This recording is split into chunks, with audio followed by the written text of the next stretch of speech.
everyone! 88109 Jackliner Bus.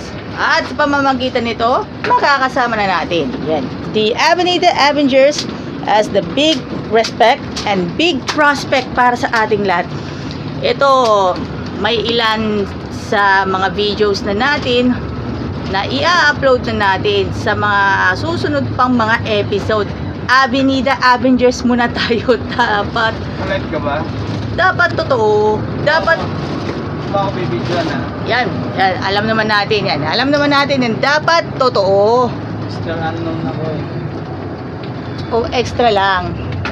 Sa biyaheng Avenida Avengers. Yes, Avenida Avengers to be the best and concept. Ito yung hindi nawawala sa uso. Laging nandyan sa tabi, laging nandyan sa puso ng mga batang Quiapo. At alam naman natin solido ang pagiging samahan, at lagi po tayo maging alerto sa lahat ng oras. Yun, sa mga pupunta po ng Divisoria at malapit po ng Pasko, doble ingat tayo. Dahil po doon, alam naman natin, biyaheng Avenida ng Jackliner, syempre 88109 na biyaheng Lucena Avenida.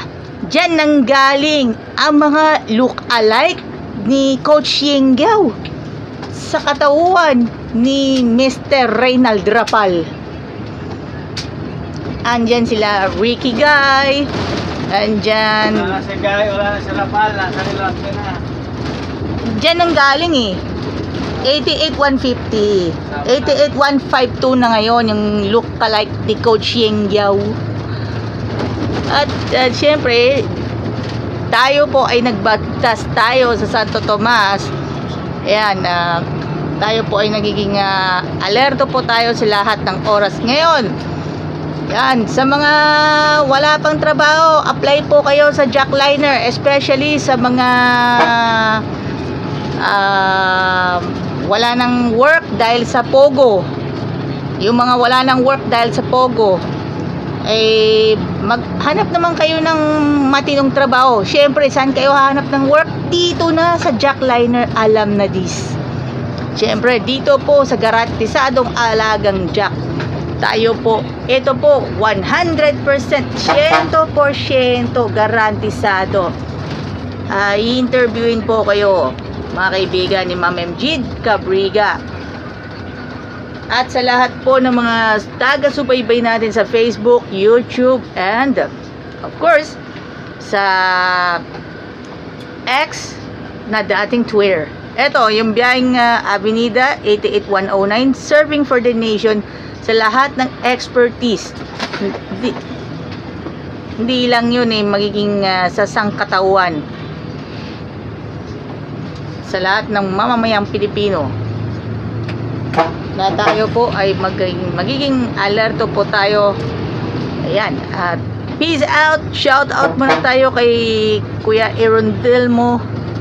Shout out sa lahat ng mga members ng Manila Central Seventh-day Adventist Church, and of course sa mga depoto ng Poong Nazareno. Yan, January 9 ang kanilang traslasyon, mga kaibigan. At tamang-tama, ito na yung masasakyan ninyo. Biyaheng Avenida po yan. Jackliner, mga kaibigan. Yan, biyaheng Avenida Avengers. At sa solidong pakikipag-usap, tayo po ay taping po natin nasa K2 ng FPIP Santo Tomas, Batangas. Shoutout muna tayo kay Caitlin Amor.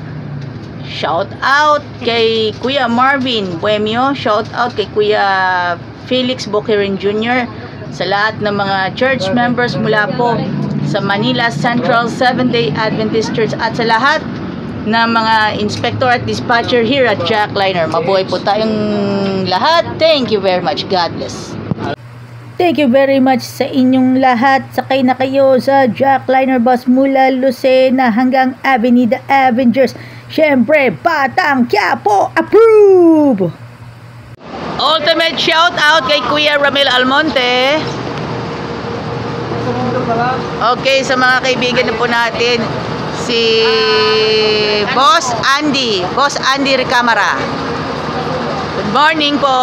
Good morning.